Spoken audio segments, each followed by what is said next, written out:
አዲስ ኪዳን ስንት ቦታ እንከፍለዋለን? አዲስ ኪዳን ስንት ቦታ ይከፈላል? የማስታወስ ጥያቄዎች ናቸው። እሺ ያው የመጽሐፍ ቅዱስ ጥናት ላይ ስለሆነ ያለ ነው። እሺ አዲስ ኪዳን ለማለት 5 ኪዳን ልነበረ ጎበዝ። እሺ እነዛ ሰዎች የት ነው ያሉት? ኑ እስኪ እናንተ ሚስቁ ሰዎች ያስፈልጉኛል ዛሬ። ሰዎች ከሌላችሁ ቤታችን የሚሞቅ አይመስለኝም። በጣም አሪፍ። አዲስ ኪዳን በ5 ዋና ዋና ክፍሎች ይከፈላል ማለት ነው። በጣም አሪፍ። እሺ የመጀመሪያው ክፍል የመጀመሪያው ክፍል በውስጡ ስንት መጽሐፍቶችን ይዟል? በዚህ በአዲስ ኪዳን 5 ክፍሎች ውስጥ የመጀመሪያ የምንለው ስንት ክፍሎችን ይዟል? ጎበዞች 5። አሪፍ። 4 ያላችሁ ጎበዞች፣ 4 ያላችሁ ጎበዞች። የመጀመሪያው የብሉይ ኪዳን የመጀመሪያው የአዲስ ኪዳን ክፍሉ 4 መጽሐፍቶችን ይዟል። ምን በመባል ይታወቃል? ምን በመባል ይታወቃል? እነዚህ አራቱ መጽሐፍቶች ምን ተብለው ይታወቃሉ? 4ቱ መጽሐፍት ምን ይባላሉ? ወንጌል። ስለዚህ የምንመለከተው ወይም የምንማረው ዛሬ ለመጀመሪያ ጊዜ አንድ ብለን የምንድን ነው? የቅዱስ ማቴዎስን ወንጌል ነው የምንማረው። የቅዱስ ማቴዎስን ወንጌል እንማራለን ማለት ነው። ስለዚህ ዛሬ የምንማረው ምንድን ነው? የቅዱስ ማቴዎስን ወንጌል ነው። የቅዱስ ማቴዎስ ወንጌል ስንት ምዕራፍ አለው? ያው ከፊት ለፊት እያያችሁ ስለሆነ የማቴዎስ ወንጌል ስንት ምዕራፍ አለው? የመጀመሪያው አዲስ ኪዳን 1 ብሎ ሲጀምር ከቅዱስ ማቴዎስ ነው የሚጀምረው። ስለዚህ ስንት አለው ማለት ነው?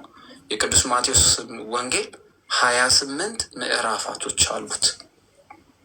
28 ምዕራፍ። የቅዱስ ማቴዎስ ወንጌል ስንት ምዕራፍ አለው? 28 ምዕራፋት አሉት ማለት ነው። የቅዱስ ማቴዎስ ወንጌል 28 ምዕራፋቶች አሉት። እሺ ስለዚህ የመጀመሪያው የምንማረው የቅዱስ ማቴዎስን ወንጌል ነው። እሺ እውነት ወይም ሐሰት ትላላችሁ? እውነት ወይም ሐሰት? ቅዱስ ማቴዎስ ከ12ቱ ሐዋርያት መካከል አይደለም። ቅዱስ ማቴዎስ ከ12ቱ ሐዋርያት መካከል አይደለም። እውነት ወይስ ሐሰት? እውነት ወይስ ሐሰት?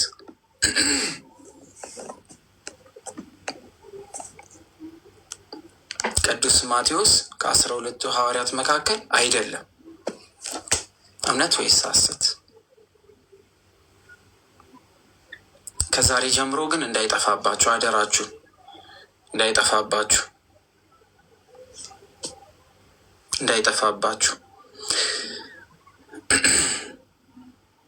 እሺ ቅዱስ ማቴዎስ ከ12ቱ ሐዋርያት መካከል አይደለም ለሚለው እውነት ያላችሁ በጠቅላላ ስህተት ናችሁ። ቅዱስ ማቴዎስ ከ12ቱ ሐዋርያት መካከል አንዱ ነውና ከ12ቱ ሐዋርያት መካከል አንዱ ነው። ይህንን በጣም ማወቅ አለባችሁ። ይሄ እንደዚህማ አይሆንም፣ እንደዚህ አያዋጣም። እሺ እንደዚህ አያዋጣም፣ እረፉ። ቅዱስ ማቴዎስ ከ12ቱ ሐዋርያት መካከል ነው። ባለፈውም እኮ ተምረናል። ምን ሆናችሁ ነው? ስለዚህ አይደለም የሚል ነገር ስትሰሙ እንዴት ብላችሁ መጠየቅ ያለባችሁ።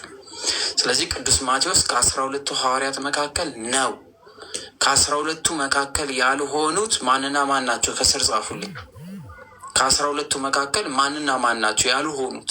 2 ናቸው ያልሆኑት። ማንና ማን ናቸው? ማርቆስና ሉቃስ። ከ12ቱ መካከል ያልሆኑት ማርቆስና ሉቃስ ናቸው። ይህን እንዳትሸወዱ ቤተሰብ። እሺ ዮሐንስና ማቴዎስ ደግሞ ከ12ቱ ሐዋርያት መካከል ናቸው። ከ12ቱ መካከል ማቴዎስና ዮሐንስ ይመደባሉ። ከ12ቱ ውጭ ከ72ቱ አርድእት መካከል ማርቆስና ሉቃስ አይመደቡ። ስለዚህ ይሄ የትምህርታችን ክፍል ነው። ሌላው በዋናነት የምትይዟቸው ክፍሎች አሉ። እዛ ፒዲኤፍ ላይ አስቀምጬላችኋለሁ። በዚህ ክፍል ውስጥ ዋና ዋና የሚባሉት የተራራው ስብከት በማቴዎስ ወንጌል ውስጥ በዋናነት የምናገኛቸው አንደኛው የተራራው ስብከት፣ ሁለተኛው የ12ቱ ሐዋርያት ተልእኮ መሰጠት፣ ሶስተኛው የመንግስቱ ምሳሌ ይሄ ምዕራፍ 13 ላይ ይሄን ያደረገ እንደዚህ ነው፣ ይሄን ያደረገ እንደዚህ ነው እያለ የሚገቡበትን መንገድ የተናገረበት በምሳሌ ያስተማረበት እንዴት መንግስቱን መውረስ እንዳለብን ግሩፕ ላይ አስቀምጬላችኋለሁ። ሌላው ምዕራፍ 18 ላይ የምናየው በትህትናና በይቅርታ ላይ የተሰጠ ትምህርት በዋናነት። ሌላው ደግሞ የደብረ ዘይት ትንቢት መፈጸም፣ ስለ መጨረሻው ዘመን የመጨረሻው ክፍል የሚሆነው ጌታችን መድኃኒታችን ኢየሱስ ክርስቶስ ለሰው ልጆች የሰጠውን ተልእኮ ተመልክተን የምናበቃ ይሆናል ማለት ነው። ይህንን ተመልክተን እናበቃለን ማለት ነው። ስለዚህ እነዚህ ዋና ዋና ክፍሎች ናቸው። የማቴዎስ ወንጌል 28 ምዕራፋት አሉት። ዋና ዋና የሚባሉ ክፍሎች 5 አሉት። በውስጡ በዋና ዋናነት የሚጠቀሱ 5 ክፍሎች አሉት። በዚህ በ28 ምዕራፍ ውስጥ 5 ዋና ዋና የተባሉ ኢሾች ተነስተውበታል። ሌላው ቅዱስ ማቴዎስ ከ12ቱ ሐዋርያት መካከል አንዱ መሆኑን አውቀናል ማለት ነው። እሺ ቅዱስ ማቴዎስ በምን ገጽ ይመሰላል? ቅዱስ ማቴዎስ በምን ገጽ ይመሰላል? ለምሳሌ ገጸ ሰብ አለ፣ ገጸ ላም አለ፣ ገጸ አንበሳ አለ፣ ገጸ ንስር አለ። ስለዚህ በምንድን ነው የሚመሰለው? ቅዱስ ማቴዎስ በምንድን ነው? ቅዱስ ማቴዎስ በምን ገጽ ከነዚህ 4ቱ ኪሩቤል በተመሰሉበት በምን ገጽ ይመሰላል? ማቴዎስ ነው ያልኳችሁ፣ አስተውሉ ጎበዝ። በሰብ ወይም በሰው። እሺ ቅዱስ ማቴዎስ በሰው ይመሰላል እንጂ በላም ሉቃስ ነው፣ ማርቆስ በአንበሳ፣ ዮሐንስ በንስር ነው። ስለዚህ ቅዱስ ማቴዎስ በምን ገጸ ሰብ ወይም በሰው ይመሰላል። ለምንድን ነው ስንል እንደምትመለከቱ ትውልድ ቆጥሮ ስለሚመጣ ትውልድ ይቆጥራል። እርሱ ምንድን ነው የሚቆጥረው? ትውልድ ቆጣሪ ስለሆነ 42 ትውልዶችን ይቆጥራል ማለት ነው። ስለዚህ 28ቱ ምዕራፋት እንማራለን ማለት ነው። እግዚአብሔር አምላክ ከሁላችን ጋር ይሁን። ዘር ስለቆጠረ ትውልድ ስለቆጠረ በሰው ተመሰለ። እሺ የሰዎችን ዘር የቆጠረ ስለሆነ ማለት ነው። እሺ እግዚአብሔር አምላክ ከሁላችን ጋር ይሁን። የመጀመሪያ የአዲስ ኪዳን ትምህርታችን የቅዱስ ማቴዎስ ወንጌል 1 ብሎ ተጀምሯል ማለት ነው። እግዚአብሔር አምላክ በረዳን ልክ እንግዲህ 5ም 3ም 2 ምዕራፍ እየተማርን እንሄዳለን። ሪካርድ የምታደርጉም ሪካርድ አድርጉ። ጥያቄ ያላችሁ መጨረሻ ላይ ጥያቄያችሁ መምጣት ትችላላችሁ። ማስታወሻ የምትይዙ ማስታወሻ ያዙ። ለመጀመሪያ ጊዜ የቅዱስ ማቴዎስን ወንጌል 1 ብለን ዛሬ እንጀምራለን ማለት ነው። በዚህ ክፍል ውስጥ 28 ምዕራፋቶች አሉ። አንዳንድ ምዕራፍ ካነበብን በቀን ውስጥ እና ከተማርን 28 ቀን ይፈጅብናል። በቀን ውስጥ 2 ካደረግን 14 ቀን ይፈጅብናል። ስለዚህ እግዚአብሔር አምላክ ከረዳን ከ2 በላይ ለማንበብ እንሞክራለን። ግን በደንብ አድርጋችሁ ማስታወሻ እየያዛችሁ እንድትሄዱ አደራ ማለት ፈልጋለሁ። ሊማሩ የሚፈልጉ ሰዎች ካሉም ሼር እያደረጋችሁላቸው እንዲመጡ ማድረግ ትችላላችሁ። ከስር ኮፒ እንኳን ከፍ አድርጓት። እግዚአብሔር ከሁላችን ጋር ይሁን። የሚያስተምር እግዚአብሔር አምላክ ይርዳን። ፒዲኤፉ ይታያችኋል። መጽሐፍ ቅዱስ ያላችሁ መጽሐፍ ቅዱስ ገልጣችሁ ማየት ትችላላችሁ። ፒዲኤፍ የሚታያችሁ ከሆነም በደንብ ማየት ትችላላችሁ። ላፕቶፓችሁ ላይ ባይብል አማሪክ ባይብል ብላችሁ ማውረድ ትችላላችሁ። በስልክ የምታጠኑም ከፍታችሁ ማየት ትችላላችሁ። እግዚአብሔር አምላክ ከሁላችን ጋር ይሁን። ሰላማችን ይብዛለን። እግዚአብሔርን በማመን እንጀምራለን። እንደዚህ ይላል የቅዱስ ማቴዎስ ወንጌል እዚህ መጽሐፍ ቅዱሳችን ላይ ሲጀምር የጌታችን የመድኃኒታችን የኢየሱስ ክርስቶስ ቅዱስ ወንጌል ከ12ቱ ሐዋርያት አንዱ የሆነው ሐዋርያው ቅዱስ ማቴዎስ እንደጻፈው በማለት ይናገራል። ማን እንደጻፈው? ቅዱስ ማቴዎስ እንደጻፈው በማለት ይነግረናል ማለት ነው። እዚህ ምዕራፍ 1 ላይ በአጠቃላይ የሚናገረው ስለ ትውልድ ቁጥር ሲሆን ሉቃስ ምዕራፍ 3 ቁጥር 23 እስከ 38 ባለው ላይ ይመሳሰላል። ይህ ክፍል በሉቃስ ወንጌል ላይ ከማቴዎስ ወንጌል ጋር የሉቃስ ወንጌል ምዕራፍ 3 ላይ ተመሳሳይነት አለው በማለት ባይብል ላይ ያስቀምጥላችኋል ማለት ነው ስታነቡ። በነገራችን ላይ የሆነ ነገር ላሳያችሁ። እንደዚህ መጽሐፍ ቅዱስ ስታነቡ እዚህ ጋር ለምሳሌ የማቴዎስን ነው የምናየዋ። እዚህ ጋር እየተማርን ያለ ነው የቅዱስ ማቴዎስን ነው። ነገር ግን እዚህ ጋር ክፍሉን የዚህን ክፍል የዚህን ክፍል እዚህ ጋር ያስቀምጥላችኋል። እነዚህን ቁጥሮች የማታውቁ ካላችሁ ወይም እነዚህ ክፍሎች ምንድን ናቸው የሚለው የማታውቁ ካላችሁ ከዚህኛው ጽሑፍ ጋር የሉቃስ ወንጌል ምዕራፍ 3ን ብትከፍትና ቁጥር 23 እስከ 38 ብታነብ የዚህን ክፍል ታገኘዋለህ በማለት ይናገራል ማለት ነው። ስለዚህ ምዕራፍ 1 የማቴዎስ ከሉቃስ ወንጌል ምዕራፍ 3 ጋር ተመሳሳይነት አለው የሚለውን ይይዛል። የሚቀጥለው ላይ ስትመጡ ደግሞ የኢየሱስ ክርስቶስ ልደትን በሉቃስ ወንጌል ምዕራፍ 2 ከቁጥር 1 እስከ 7 ድረስ 6 ድረስ ታገኙታላችሁ እያለ ያስቀምጣል ማለት ነው። ስለዚህ እነዚህ ክፍሎች ማመሳከሪያ ናቸው። ሌላው መጽሐፍ ቅዱስ ከፍታችሁ የምታነቡ ሰዎች እነዚህኞቹ ደግሞ መጠቆሚያዎች ናቸው። እነዚህ ጥቆማ የሚሰጡ ናቸው። ለዚህ ከዚህ ለምናነባቸው ክፍሎች እነዚህ ምንድን ናቸው? የሚያያይዙ እዚሁ ስለተጠቀሱ ነገሮች እነዚህ አያያዥ ወይም ደግሞ መመሪያ ሆነው ይሄዳሉ ማለት ነው። አንዳንድ የግዕዝ ዘርህ ኢዮራም አካዚያስ ኢዮስያስን፣ ኢዮስያስ አሜስያስን፣ ኤሜስያስም ያዞአንን ወለደ የሚል ይጨምራሉ ብሎ እነዚህ ማብራሪያ ይሰጣል ማለት ነው። ከዛ ላይ ይጠቁማል። ቀጣዩ በግሪኩ የለም እያለ ከየት መጡ? አሞን የሚል ዘር አለ ወይ የሚል ዘር አለ ምናምን እያለ እነዚህ ማረጋገጫ ናቸው። ሩት ላይ ይገልጸዋል። እነዚህ ስሞች ከየት መጡ፣ እዚህ ላይ የሚጠቀሱ ስሞች ከየት መጡ ለሚለው እነዚህ መዘርዘሪያዎች ናቸው ማለት ነው። ስለዚህ ባይብል የምታነቡ ሰዎች እነዚህ የዚህ ክፍል ማጣቀሻ ሆኖ ይሄዳሉ። እዚህ ጋር የምትመለከቷቸው ደግሞ የዚህ ክፍል ተመሳሳይ ክፍሉ በሌላኛው ወንጌላዊ ስንት ላይ እንደተጻፈ ይጽፋል ማለት ነው፣ ይጠቅሰላቸዋል ማለት ነው። ከላይ ያለውን ደግሞ ስታነቡት መግቢያ ነው። የጌታችን የመድኃኒታችን የኢየሱስ ክርስቶስ ቅዱስ ወንጌል ከ12ቱ ሐዋርያት አንዱ ሐዋርያው ቅዱስ ማቴዎስ እንደጻፈው ብሎ ያስቀምጥላችኋል። ስለዚህ በእንደነዚህ አይነት መንገድ መረዳት ትችላላችሁ ማለት ነው። እንድትመለከቱት እዛ ላይ ልውሰድላችሁ። ግልጽ ነው ብዬ አስባለሁ።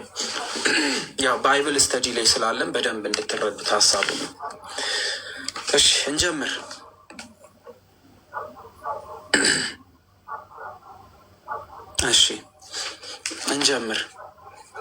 እንደዚህ ይላል። የዳዊት ልጅ የአብርሃም ልጅ የኢየሱስ ክርስቶስ ትውልድ መጽሐፍ ይላል። የዳዊት ልጅ ብሎ የተጻፈው ከዳዊት ዘር የተወለደ መሆኑን ሲናገር የአብርሃም ልጅ ማለት አብርሃም የዳዊት ልጅ አባት ስለሆነ እግዚአብሔር አምላክ በዚህ በኦሪት ዘፍጥረት ላይ አይተን ስለነበረ ዛሬ ታስታውሱ ከነበረ ከአብርሃም ዘር ከሚወለደው ከይስሐቅ ጋር ቃል ኪዳን እንደሚያደርግ ከይስሐቅም ዘር ተወልዶ እርሱ ዓለምን ሁሉ እንደሚያድን ከአብርሃም ጋር ባደረገው ቃል ኪዳን መሰረት ቅዱስ ማቴዎስ ሲጀምር ምን ይላል? የዳዊት ልጅ ይልና ከዛ ላይ የአብርሃም ልጅ ይላል። ዳዊት የአብርሃም ልጅ አይደለም ታውቃላችሁ። ግን ዳዊት የማን ልጅ ነው? የአብርሃም የልጅ ልጅ ነው። ስለዚህ እግዚአብሔር አምላክ ከአብርሃም ከነገስታት ወገን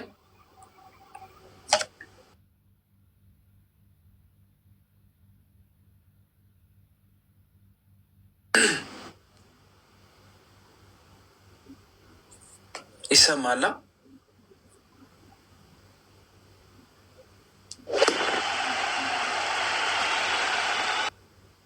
ኦኬ እሺ፣ በጣም አሪፍ። ስለዚህ በደንብ ተከታተሉ እሺ፣ መጽሐፍ ቅዱስን እያያችሁ በጣም በምንረዳበት መንገድ ስለምንሄድ። ስለዚህ የማቴዎስ ወንጌል የመጀመሪያው ምዕራፍ ትልቁ ነገር ዘር መቁጠርን ነው። እሺ፣ ጌታችን ኢየሱስ ክርስቶስ የዳዊት ዘር እንዴት ተብሎ እንደተጠራ ለማሳየት ነው። እንዴት ነው የዳዊት ዘር የሆነው? እንዴት ነው የአብርሃም ትውልድ ተብሎ ጌታችን ኢየሱስ ክርስቶስ የተቆጠረው የሚለውን ለማሳየት ነው። ስለዚህ የዳዊት ልጅ የአብርሃም ልጅ የኢየሱስ ክርስቶስ ትውልድ መጽሐፍ ይላል። ስለዚህ የክርስቶስን ትውልድ ወደኋላ 42 ትውልድ ቆጥሯል። ስንት ትውልድ ማለት ነው? ስንት ትውልድ? 42 ትውልድ። ልክ ክርስቶስ ላይ ከመድረሱ በፊት ከክርስቶስ ተነስተው ወደኋላ ስንቆጥር 42 ትውልድ ተቆጥሯል ማለት ነው። 42 ትውልድ ተቆጥሯል። የሚገርም ነው። 42 ትውልድ ማለት ስንት ማለት ነው? አንድ ትውልድ ስንት ነው? ቁጠሩ እስኪ። አንድ ትውልድ ስንት ነው? ከክርስቶስ መወለድ በፊት 42 ትውልድ ተቆጥሯል። አንድ ትውልድ ስንት ማለት ነው? 100 አይደለ? ስለዚህ 4200 ዘመን ቃል ኪዳን በክርስቶስ ተፈጽሟል ማለት ነው። የ4200 ዘመን ከአብርሃም ጀምሮ ሲቆጠር 4200 ዓመታትን ፈጅቷል ማለት ነው ክርስቶስን ለማየት። እነ አብርሃም ክርስቶስን ለማየት 4200 ዓመታት ያህል ተጠብቋል በማለት ያስቀምጣል። ስለዚህ ምንድነው አብርሃም ይስሐቅን ወለደ ይለናል። አብርሃም ይስሐቅን ወለደ። ቃል ኪዳንን እግዚአብሔር አምላክ ከማን ጋር አደረገ? ከአብርሃም ጋር። ኦሪት ዘፍጥረትን አይተናል። ስለዚህ አብርሃም በማን በኩል ተቆጠረለት? ትውልዱ በይስሐቅ በኩል ተቆጠረለት። ከዛ ወዲያ ይስሐቅም ያዕቆብን ወለደ። ስለዚህ ይስሐቅ 2 ልጆች ወለደ። ከሁለቱ ልጆች መካከል በማን በኩል ሄደ? በያዕቆብ በኩል ሄደ። ከዛ ወዲያ ያዕቆብ ደግሞ ማንን ወለደ? ይሁዳና ወንድሞቹን ወለደ። ያዕቆብ ይሁዳንና ወንድሞቹን ወለደ። ስለዚህ የክርስቶስ ትውልድ ከ12ቱ ነገድ እነ ዮሴፍ ምናምን ቢኖሩ በማን በኩል ሄደ ማለት ነው? በይሁዳ በኩል ሄደ። በይሁዳ በኩል ሄደ። የያዕቆብ ትውልድ በይሁዳ በኩል ተቆጠረ ማለት ነው። የነገስታት ትውልድ ይባላል ይሁዳ። የሌዊ ነገዶች ደግሞ ምንድን ናቸው? ካህናት ናቸው። ስለዚህ የይሁዳ ነገድ የምን ሆነ? የነገስታት ትውልድ ሆነ ማለት በደንብ እያያችሁ። ስለዚህ በይሁዳ በኩል ማን ተቆጠረ? ከትዕማር ፋሬስና ዛራን ወለደ። ፋሬስም ማንን? ከይሁዳ ከትዕማር ፋሬስንና ዛራን ወለደ። ስለዚህ ፋሬስን ተቀጠልና ኤሮስን ወለደ በማለት ይሄዳል። ኤሮስም ኤራማን ወለደ እያለ አሚናዳብን ወለደ። አሚናዳብ እያለ ይቆጥራቸዋል እያያቸዋቸው። እነዚህ ሁሉ ምንድናቸው ማለት ነው? እነዚህ ምንድናቸው?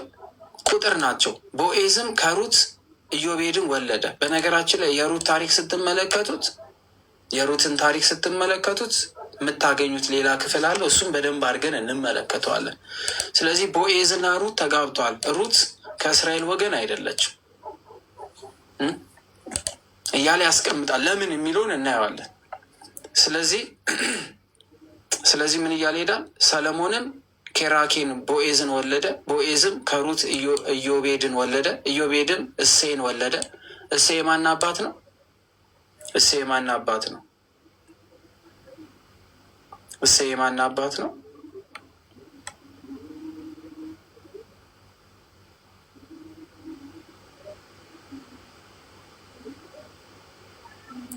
የዳዊት። ስለዚህ ወለደ። እሴይም ንጉስ ዳዊትን ወለደ። ሰለሞንም ሮባን ወለደ። ሮባምም አቢንያን ወለደ። አቢንያም አሳፍንን ወለደ። አሳፍም ኢዮሳፍን ወለደ። ኢዮሳፍም እያለ ትውልድ ይቆጥራል።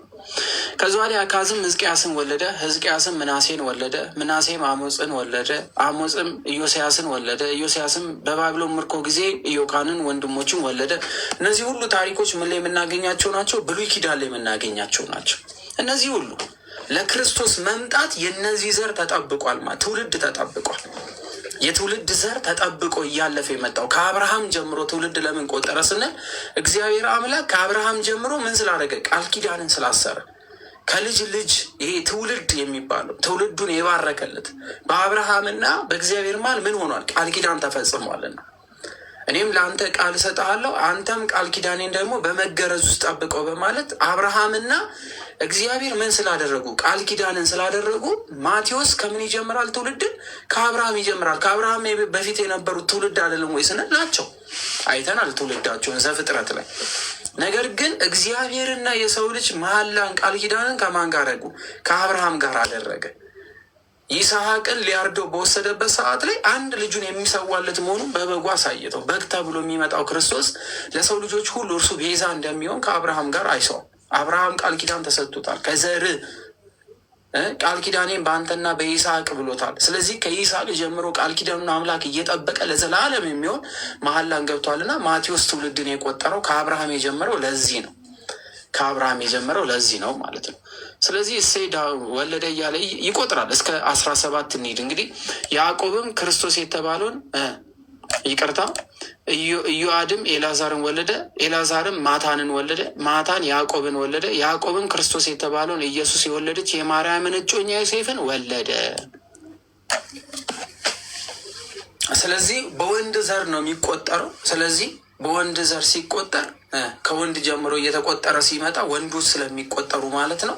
ስለዚህ ወንዶች እየተቆጠሩ ሲመጡ የኢየሱስ ክርስቶስ አባት ተብሎ በምድር ላይ እንዲጠራ ማን ሆነ ማለት ነው? ዮሴፍ ሆነ ማለት ነው። ማን ሆነ? ዮሴፍ ሆነ። ታዲያ እሱ ከዳዊት ዘር መሆኑን በምን እናውቃለን ስንል የማርያምን ደግሞ በሴቶች በኩል ያለው ዘር ቢቆጠር ከዳዊት ዘር የተወለደ ስለሆነ የዳዊት ዘር ተብላ የምትጠራ ስለሆነች ከይሁዳ ነገድ የወጣች ስለሆነች፣ ስለዚህ በአባት ስለሚጠራ ዮሴፍ ያ ሁሉ ዘር ተቆጠረ መጣና ለክርስቶስ ምድራዊ አባት ሆኖ ይጠራ ዘንድ የዳዊት ዘር ተብሎ እንዲጠራ ማን ሆነ ማለት ነው? ማን ላይ አረፈ? ዮሴፍ ላይ አረፈ ማለት ነው።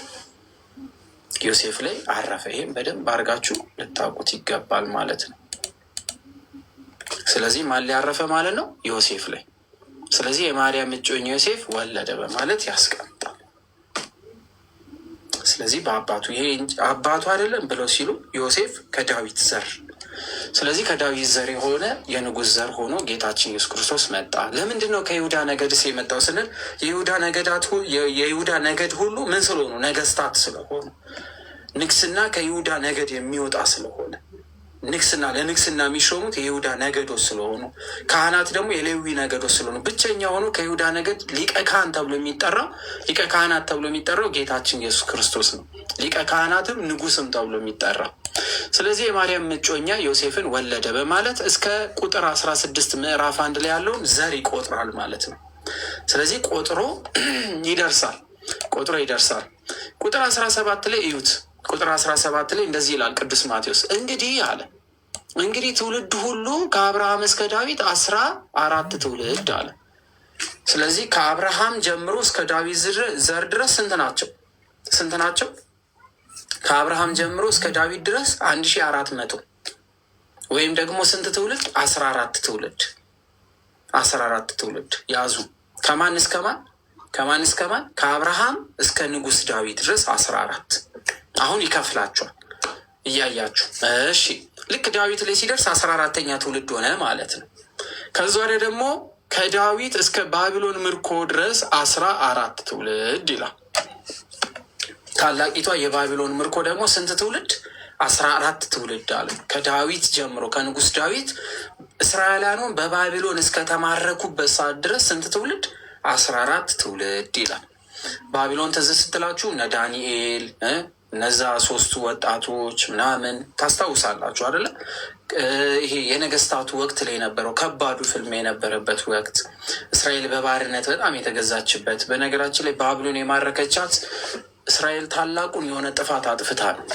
እናየዋለን ያው የብሉይ ኪዳንን ስለምንማር። ስለዚህ ከዳዊት እስከ ባቢሎን ምርኮ 14 ትውልድ ስንት መጣን? 28 ትውልድ ደረስን።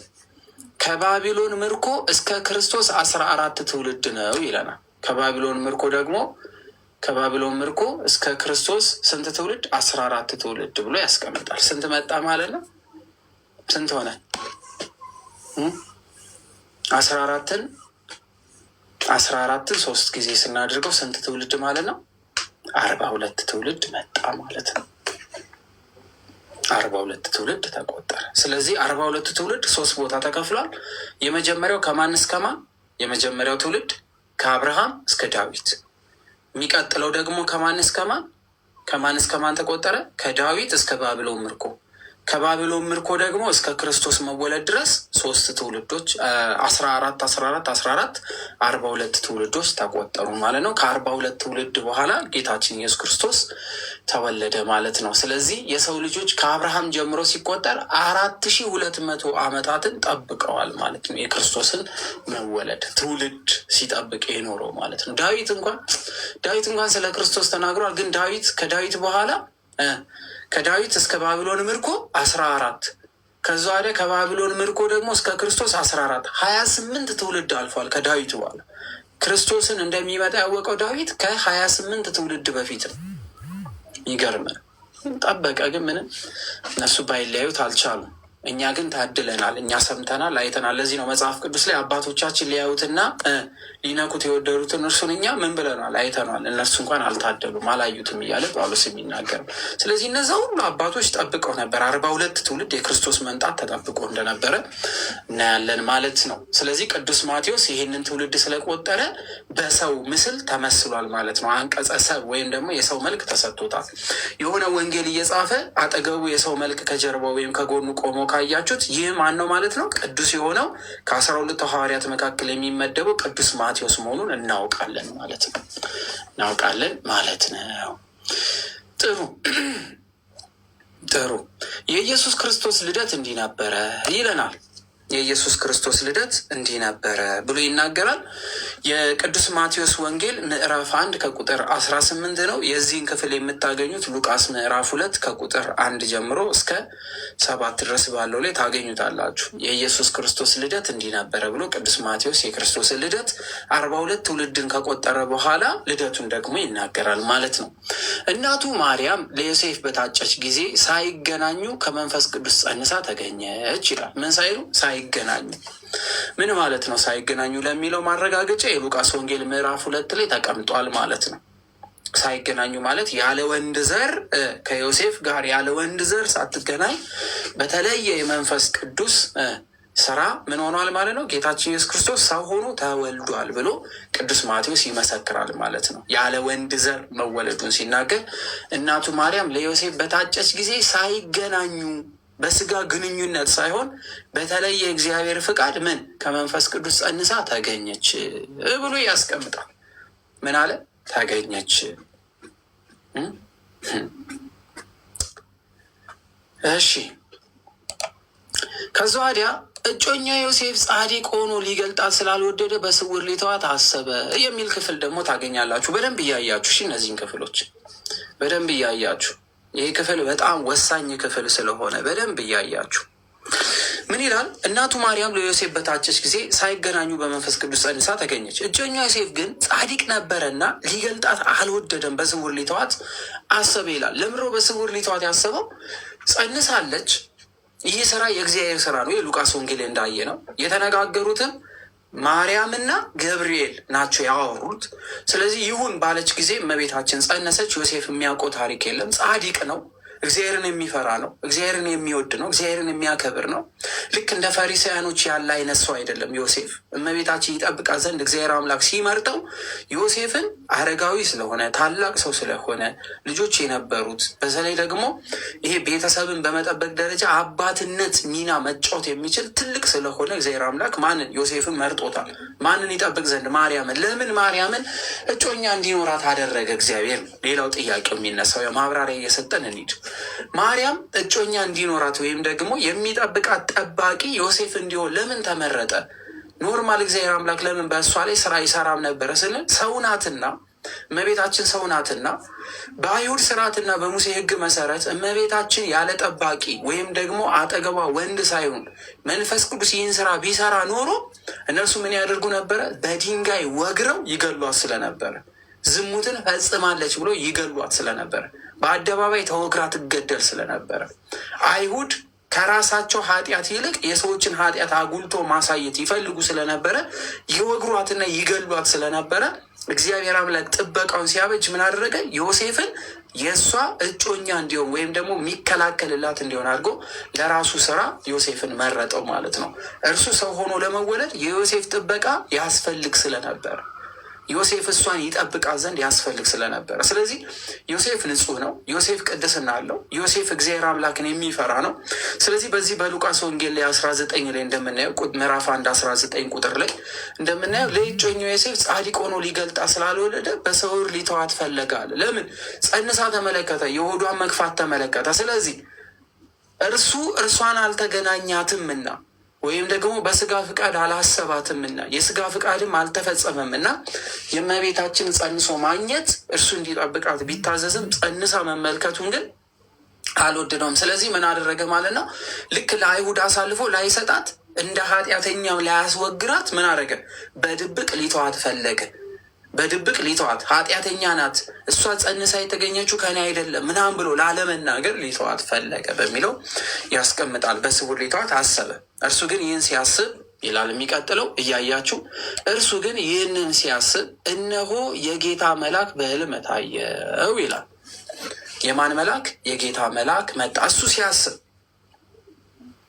እምነቱን ሲያጣ ጥርጣሬ ሲገባው የጌታ መልአክ መጣና ታየው። እንዲህም አለው፣ የዳዊት ልጅ ዮሴፍ ሆይ ከእርሷ የተጸነሰው ከመንፈስ ቅዱስ ነውና እጮኛህን ማርያምን ለመውሰድ ምን አትበል፣ አትፍራ። ስለዚህ እርሷ ላይ ድንቅ ስራን እየሰራ ያለው ማን ነው? እግዚአብሔር ነው። እግዚአብሔር አምላክ ማርያም ላይ ድንቅ የሆነ ነገር እያደረገ ነው። ይህ ስራ የሰው ስራ አይደለም። ይህ ስራ የመንፈስ ቅዱስ ስራ ነው። ማደሪያው ትሆን ዘንድ መርጧታል። እርሱን ትወልደው ዘንድ መርጧታል። ይህ ነገር የተደረገው ደግሞ በመንፈስ ቅዱስ ነው። ስለዚህ ማርያምን ለመውሰድ ምን አትበል፣ አትፍራ፣ እኔ ከአንተ ጋር አለው እያለው። ስለዚህ መልአኩ ከእግዚአብሔር ዘንድ ተልኮ ማርያምን መጠበቅ ግዴታው እንደሆነ ለዮሴፍ ነገረው ማለት ነው። ከእርሷ ጋር ለመሄድ የማይፈራ መሆን እንዳለበት፣ ስለዚህ ማርያምን መውሰድ እንዳለበት ነገረው፣ እንዳይፈራ። እርሷ ንጹሕ እንደሆነች ምስክር ማን ሆነ? አምላክ ሆናት ማለት ነው። ምን እንደሆነ ምስክር፣ ይጠብቃት ዘንድ በእርሷ እንዳያፍር፣ ስለዚህ ጠብቃት አለው ማለት ነው መልአኩ። ስለዚህ ዮሴፍ የተነገረውን ነገር ተቀበለ፣ ማርያምን ተቀበላት። የእድሜ ዘመኑ ጠባቂዋ ሆነ ማለት ነው። የእድሜ ዘመኑ ሁሉ የማርያም ጠባቂ። ለምን? እርሷ የጌታ እናት ናት። ለሰው ልጆች ሁሉ መዳን 42 ትውልድ ሁሉ ሊያየው የጓጓውን ሊመለከተው የጓጓውን በእጃቸው ሊዳስሱት ፊት ለፊት ሊያዩት የጓጉትን ያንን እርሷ ትወልዷለችና፣ ስለዚህ ለዚህ ስራ ዋነኛ መከላከያ ዋነኛ ጠባቂ የሆነው ዮሴፍ ማርያምን እንዳይወስድ መውሰድ እንዳይፈራ ተነገረው ማለት ነው። ልጅም ትወልዳለች፣ እርሱ ሕዝቡን ከኃጢአታቸው ያድናቸዋልና ስሙንም ኢየሱስ ትለዋለህ አለው። ምን አለው ማለት ነው? ልጅም ትወልዳለች፣ እርሱ ሕዝቡን ከኃጢአት ያድናቸዋልና። በማን? በጌታ ኢየሱስ ክርስቶስ በኩል የዘላለም መዳናችን በጌታ በኢየሱስ ክርስቶስ በኩል ይፈጸምልናልና እርሱ የሕዝብ ሁሉ አዳኝ ነው። ስሙን ግን ማን ብለህ ታወጣለታለህ? ኢየሱስ ትለዋለህ። ማለት ምን ማለት ነው? መድኃኒት ማለት ነው። መድኃኒት ማለት ነው። አይገርምም? ሰው ብሎ የጠራን አምላክን መልሰን እኛ ኢየሱስ ብለን ስም ስናወጣለት፣ ይሄ ጸጋ ለእኛ ብቻ ነው የተሰጠ፣ ለሰው ልጆች ብቻ የተሰጠ ጸጋ ነው። ለሰው ልጆች ሁሉ የተሰጠ በረከት ኢየሱስ ብለህ ትጠራዋለህ በማለት ለዮሴፍ ተሰጠው። አባት ነዋ፣ ምድራዊ አባት፣ ጠባቂ ነው፣ አሳዳጊ ነው። ስለዚህ በነቢይ ከጌታ ዘንድ ተብሎ የተነገረው ትንቢት ይፈጸም ዘንድ፣ በነቢያት ከጌታ ዘንድ ተብሎ የተነገረ ትንቢት ይፈጸም ዘንድ እነሆ ድንግል ትጸንሳለች፣ ልጅም ትወልዳለች፣ ስሙንም አማኑኤል ይሉታል የተባለው ስሙን ማን? አማኑኤል ይሉታል የተባለው ይፈጸም ዘንድ ይህ ሁሉ ሆኗልና። ስለዚህ ምንድነው? አንዳንድ ወንድሞቻችን ከእስልምና ጎን ያሉ ይሄ እኮ ኢየሱስ ነው የተባለው፣ ነገር ግን ኢሳያስ በትንቢቱ የተናገረው በኢሳያስ ትንቢት ላይ የተናገረው አማኑኤል ይባላል ነው እንጂ የተባለው ኢየሱስ ይባላል አልተባለም። ስለዚህ ኢየሱስ ተብሎ ነው የተጠራው። ስለዚህ ኢየሱስ ተብሎ ስለተጠራ ይህ ትንቢት አልተፈጸመም ብለው እንደ ሀሳብ ሲያነሱ ተመልክቻለሁ። የሆነ ሰሞኑን ጥያቄ ሲያነሱ ስለነበረ፣ ነገር ግን ያ ትንቢት በኢሳያስ የተነገረ ትንቢት ከብዙ ዘመናት በፊት የነበረ በነቢይ ኢሳያስ የተነገረ እዚህ 7:14 ላይ የተቀመጠው ያ ትንቢት መፈጸሙን ማረጋገጫ የማቴዎስ ወንጌል ምዕራፍ 1 ቁጥር 23 ነው የሚሆነው። ለዛውም በመልአኩ በኩል ነው እየተነገረ ያለው። ስለዚህ ምን አለው መልአኩ እየነገረ ያለው? እነሆ ድንግል ትጸንሳለች፣ ልጅ ትወልዳለች፣ ስሙን አማኑኤል ይሉታል የተባለው ማን? ኢሳያስ ያለው ይህ ተፈጸመ። ይህ ምን ብሏል? ተፈጽሟል። ይህ ይፈጸም ዘንድ ይህ ሁሉ ሆኗል። ትርጓሜው ምንድን ነው? እግዚአብሔር ከኛ ጋር የሚል ነው። ስለዚህ ይህ የተወለደው ማን ነው እያለን ነው። መልአኩ ራሱ እየነገረን እየመሰከረ ያለው ማን ነው? አሁን አንተ ኢየሱስ ብለህ የምትጠራው ከማርያም የሚወለደው የሰው ልጆች ሁሉ መድኃኒት ተብሎ የተጠራው ስሙ አማኑኤል የተባለው አሁን አንተ ኢየሱስ ብለህ የምትጠራው እርሱ ማን ነው እያለ ነው። ማን ነው? እግዚአብሔር ነው። ስለዚህ ይኸው እግዚአብሔር ምን ሆነ? ከእኛ ጋራ የሚለው ትርጓሜ። ስለዚህ ድንግል በድንግልና የወለደችው እግዚአብሔርን ነው። ስለዚህ እግዚአብሔር ከድንግል ማርያም ተወልዷልና እወቀው እያለው። ስለዚህ አንተ በምድር ላይ ተጠብቀው ዘንድ አንተ እሷን ተጠብቃ ዘንድ የተሰጠ ከማርያም የሚወለደው ይህ ትንሹ ሕፃን ልጅ በእጅ ላይ የምታየው አቅፈ ስም የምታወጣለት ኢየሱስ የምትለው እርሱ ዓለምን የፈጠረ ነው፣ ቀድሞ የነበረ ነው፣ እግዚአብሔር ነው እያለው። ስለዚህ ዮሴፍም ከእንቅልፉ ነቅቶ ይሄን ሰማ። ዮሴፍ ከእንቅልፉ ነቃ፣ የጌታ መልአክ እንዳዘዘው አደረገ። የጌታ መልአክ እንዳዘዘው አደረገ። የማንን ትእዛዝ ጠበቀ? የጌታን መልአክ ትእዛዝ። የጌታ መልአክ ያዘዘንን እንጠብቃለን። እኛ ለምን? የክርስቶስ ስለሆነ። እጮኛውንም ወሰደ ይላል። ምኑን? እጮኛውን ወሰደ። የበኩር ልጇን እስክትወልድ ድረስ አላወቃትም፣ ስሙንም ኢየሱስ አለው ይላል። ሌላ ችግር አለ እዚህ ጋር ይላሉ ወንድሞቻችን። ምን ይላሉ? የበኩር ልጇን እስክትወልድ ድረስ። ስለዚህ ከክርስቶስ በኋላ ሌላ ልጅ ወልዳለች። የበኩር ልጅ ያለው እሱ የመጀመሪያ ልጇ ስለሆነ ነው። ስለዚህ 2፣ 3፣ 4 ልጆች አሏት ብለው ያስቀምጣሉ። አልተጻፈም፣ አልጻፉም። ግን የበኩር ልጇ ማለት ምን ማለት ነው? የመጀመሪያ ልጅ ማለት ነው። በቃ አለቀ። ከእርሱ በፊት ልጅ የላትም፣ ከእርሱ በኋላም ልጅ የላትም። የበኩር ልጇ የሆነው አንድ ብቸኛ ልጅ እሱ ነው። ለአባቱ አንድና ብቸኛ የሆነ ልጅም እርሱ ስለሆነ አንድ ስለሆነ፣ ስለዚህ የበኩር ልጇን እስክትወልድ ድረስ ምን አላለም? አላወቃትም። ይኸው እኮ ባለማወቁ አይደለ እንዴ መልአኩ መጥቶ የነገራል? ይኸው ለምን የበኩር ልጇን እስክትወልድ ድረስ ምን ስላላለ? አላወቃትም። ምንም ሊያውቃት ስላልቻለ። ሌላ ታሪክ የለም። መልአኩ መጥቶ ማርያምን ለመውሰድ አትፍራ፣ እርሱ የእግዚአብሔርን ስራ የሚሰራባት ነው ብሎ ሲያብራራለት ሁሉ እንዳላወቃት ሊተዋት የፈለገው ስላላወቃት መሆኑ ታወቀ። ስለዚህ የበኩር ልጇን ስትወልድ ግን ስሙን ምን አለው? ኢየሱስ አለ እንጂ ይሄ የስጋ ፍቃድ ማወቅ የሚባል ወዘተርፈ ውስጥ የሚገባ አይደለም።